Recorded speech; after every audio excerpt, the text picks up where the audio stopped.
Kilig na kilig ka kasi binili ka ng flowers. Kilig na kilig ka kasi ide-date ka ngayong Valentine's. Mamaya, alam ko, naghahanda ka na eh. Bumibili ka ngayon ng magandang dress, no? Para sa date nyo mamaya, pak na pak ka mamaya. Hindi mo alam, yung boyfriend mo, may iba din yung dinate kahapon. Nag-advance na yan kahapon. Hindi naman sa pinag-overthink kita. Huwag kang mag-alala. Huwag ka nang mag-isip ng kung ano-ano. Hindi kita pinag-overthink.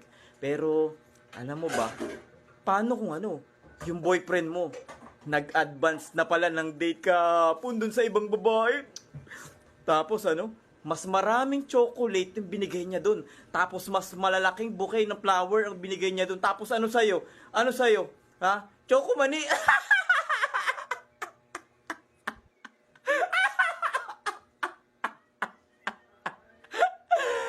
Choco mani?